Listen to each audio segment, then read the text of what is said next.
My name is Brendan Barrington.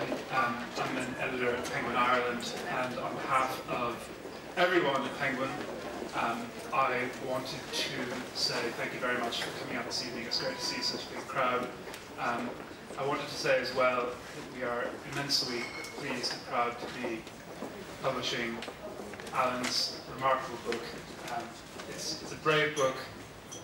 It is an extraordinary piece of work that describes an extraordinary journey that Alan has made, and we feel very privileged to have our very, very small part in bringing Alan's story to what we hope will be a very big audience.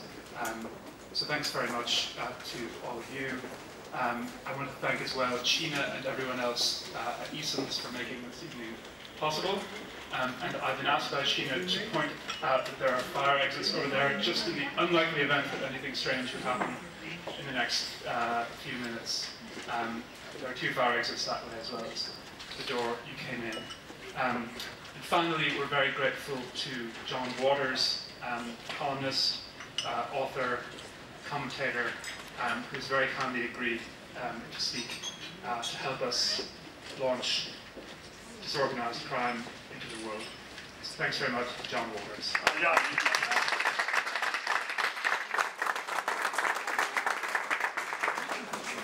Thanks very much. A few years ago, I don't know how long it is, a few years ago anyway, I was out, we were out in Ballymont at play one night, and afterwards we were hanging around, and afterwards this fella came up to us and started talking. Very, he just kind of walked straight up and started talking. I mean, we didn't know him, we'd never met him before. He said his name was Alan, and started talking about different things, and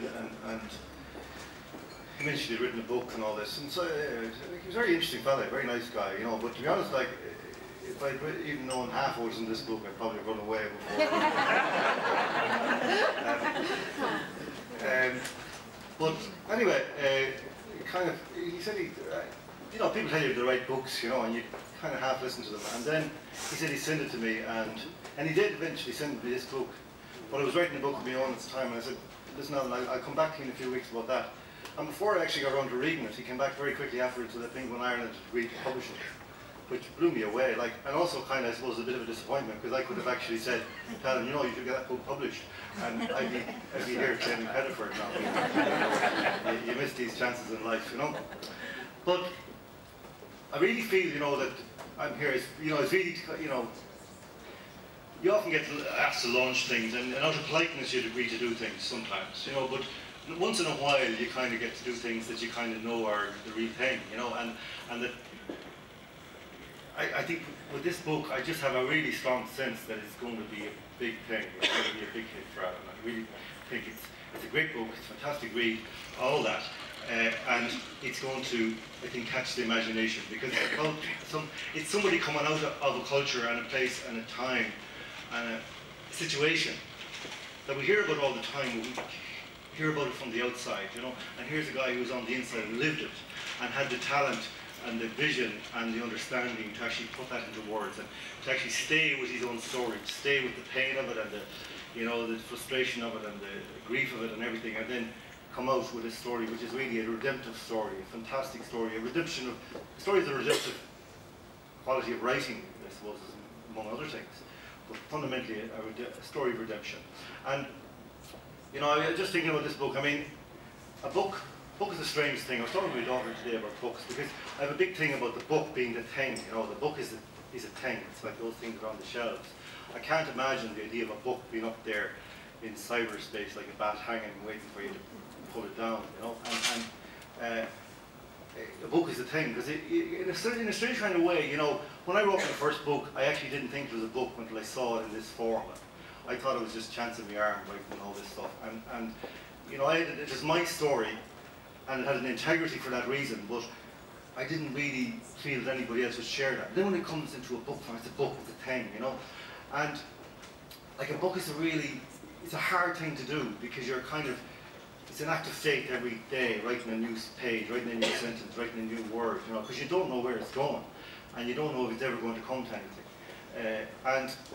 Unless you're John Banville, I suppose, or someone. But you could write books for all your life, and no one else would ever read them. And like, so it's a fantastic achievement in itself to write a book. But for Alan, I think it's an amazing thing. He was telling me there that he couldn't, when he first went to prison when he was a teenager, he couldn't read or write. So this guy actually started like at the very edge of the abyss and came back and told us about his experience. Like, and that's the beauty of this book. Like, it's a fantastic story, a real story. Like, but the thing about reading is like that. You know, we all have we all have a story. That's gone, isn't it? Yeah. Did I do that? Where was it? Prison. Prison. That's where we were. Yeah, like we all teach it, we all have stories in it. Everybody has a story to tell. And I think that's true. Everybody has a story, but not everybody can recognise their own story, because very often our stories are subtle, you know. Alan's isn't so subtle now, in fairness. But many people have that one book in them. But the one thing you know reading this book is that the guy who wrote it has more than one book in it. He's a writer. He's a real writer, like, and that there's going to be other books. He was telling me he's writing a novel now, and that figures, you know. And you know, so there's something, you know, there's something about this book. He just knows what writing is. You know, he knows what it is. I just really, I mean, this kind of sentence in this book that just sort of stay, you know, just make me laugh. You know, sometimes, you know, the way that they just kind of tease you, and I'll just read you, just give you a sense of like.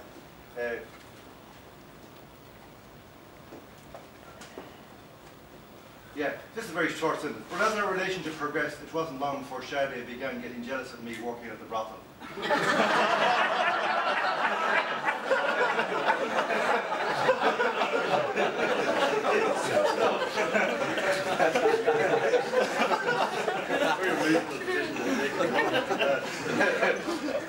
And here's another one, like, about his time in Dublin Airport, which would put the fear of God into anyone whoever gets on an airplane after this, you know, because Ireland was looking after the planes when they come in, checking them over, you know. And doing the headset on an aircraft is meant to be a very serious and technical job, because you're the pilot's eyes.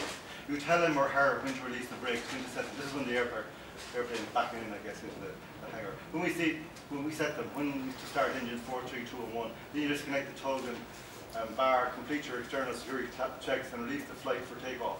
However, myself and Alexa still found time to flirt and chat with each other. Just sort of saw reality in life for what they were, because he doesn't go look back at his younger self and judge that person in any way. He's actually just telling it like it is, and he sees the fun and the life in it. And at the same time, in the telling of the story, there's this powerful sense of a real knowledge for any young fella, anybody, any of us reading it, you know, how we end up in different situations. And you know, myself and Alan, you know, we don't have a huge lot in common in terms of background, or I'm from the country, he's from the city and all that, but we did go to the same finishing school, which is, some of you may know, Bill and Bob's Academy for getting a kick up in the arm. But just to read you one sentence before I go, you know, and I think this is great. You know, if you set your boat on a course to the North Pole, and you're even 1 degree off, you will not notice a change in your course right away. But eventually you'll find yourself sitting at a bar in the South Pole thinking, how the fuck did it end up here?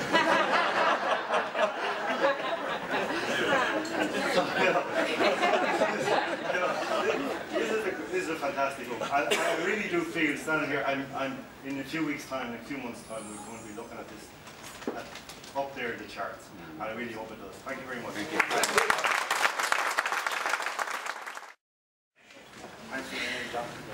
You know, I couldn't have asked for a better person than John to come up here tonight and to launch this book.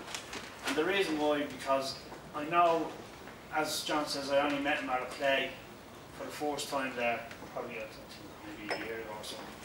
And, you know, but I've always read his articles with an interest. John Main in the Times and in the Mail on Sunday, and, you know, he shoots from the hip, and I knew that he wouldn't have said nice things about me just for the sake of saying nice things. He would have told the truth, whether the book was good, bad, or indifferent. And for me, writing the book, you know, if I felt any way kind of like that, that people were going to judge me or whatever, or think differently of me or anything like that. I'd have never put pen to paper in the first place, you know, and it still would have been all in here. But having went through my life, you know, on the putting pen to paper, and it was the most therapeutic thing I ever did in my entire life, you know, and it brought me into places, you know, memories of where I went, do you know what I mean? You know, and, you know, I went into places that Jesus wouldn't even go into, you know, and, you know, but the fact that I'm here today, you know, and I'm able to tell my story, you know, in a hopefully a positive way, in an articulate way, and being able to kind of, you know, transmit that no matter where you see yourself, no matter what one goes through in life, you know, there is a way out. And it's not at the end of a fucking rope, excuse me French, do you know what I mean? Like, you don't have to take your own life as a result of, you know, and that, you know, that there is a purpose for me, do you know what I mean? Like, you know, I just love writing. It's the only craft that I ever done that I was consistent with throughout my whole life. No matter what I've done, whether it involved criminality, or working in the brothel, or, you know, doing all these kind of, you know, things, do you know what I mean? Losing jobs and, you know, being homeless and, you know, it's all the places that I went to in my life. You know, I'm glad that, you know, I could put that, you know, in a book and describe it well, and hopefully that maybe people will pick up something from it. And, you know, it's a mad book. It's totally off the wall, John. That's it, Johnny. You wouldn't expect anything less. But yeah, you know. So I've had an eventful life, but the best thing I ever did in my entire life was coming into the Fellowship of Alcoholics Anonymous. In other words, stopping drinking. You know, because it has shown me a life beyond my wildest dreams. You know, I can find the hardest thing in the world is knocking on the computer to write. But once I knock on the computer, I'm away. I'm gone, I'm in the zone, I'm there and lost in the literary world. I'm just away. But having no alcohol in my life, I tell you, there's no amount of cocaine can give me the natural high that I'm on as I stand here tonight. Do you know what I mean? In front of you all. Do you know what I mean? You know, and you know, I want to thank Brendan and Michael, you know, Michael McLaughlin, the managing director, and Brendan Barrington, the editor, and Patricia and Clina, you know, the team at Penguin, you know, for realising, you know, that the book was worth publishing, you know, and that for me was the icing on the cake. It would make a few quid, that's just the cherry on top.